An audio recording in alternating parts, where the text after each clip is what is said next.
So we are here with Andy, who is also a former Teach9 student and has spent this summer in the lab here in CDOL. And Andy has done some very interesting work on research as well with Ressa and João, but he has worked for Teach9 in some of the labs. Tell us a little bit about the labs that you have worked on, Andy. Yeah, I further developed the Maze Game Lab, which have been developed last year, and I just add some unit testing as well as making sure the lab is working functionally.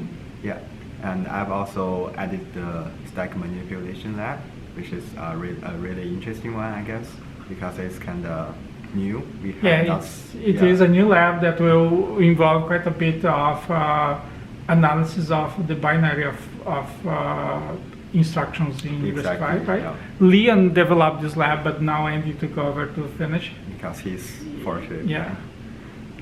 And yeah, for that lab, basically we need to add like the register convention we learned in Teach9, and that may not be the only convention, like where you save the S registers, but don't save the T registers.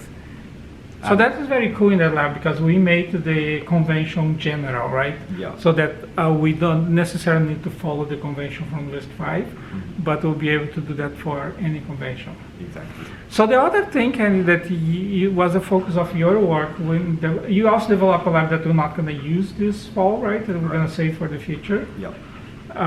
That was the image blurring lab, right? But in all the work that you did, one of the things that I recall you working quite a bit is this idea of unit testing. So tell us a little bit about unit testing. I believe unit testing is very important because it's basically where you break down the program as a whole. So you can test each part individually. So when something breaks, you know which part you need to fix and you need to focus on. And if I recall from last year when I do the snake game, basically it's the keyboard game where you just play the snake game.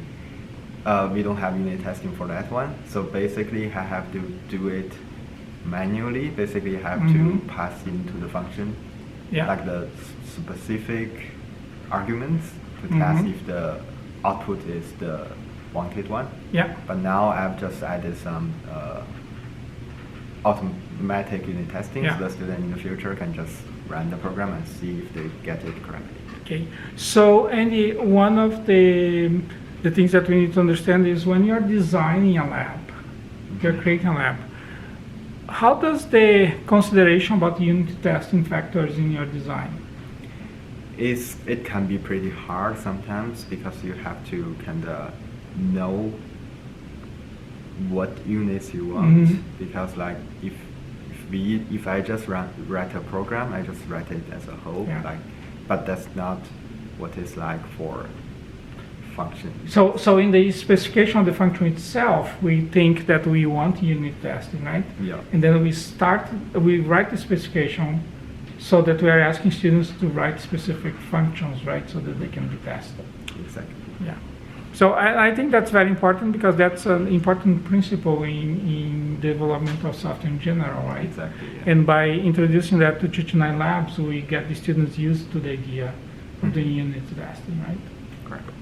Okay, so a question that I'm asking other students as well is how did your understanding and vision of the Teach9 labs change between when you were a student and now that you have been through the process of being in the development team? I think writing a solution is much easier than developing a solution. Because now one of the difficulty me and Chase have met is we know the function is working, but we don't know how it works. Yes. And that's very problematic because we are now designing, so we have to make sure how it works to ensure that all the students can get the correct instructions. And from what I'm seeing, and I'm talking with you guys very often, you guys are doing a great job of trying to make sure that the students are going to have a good experience when they are in the lab. Yeah, we hope they can get a really good experience next So year. thank you very much. Thank you.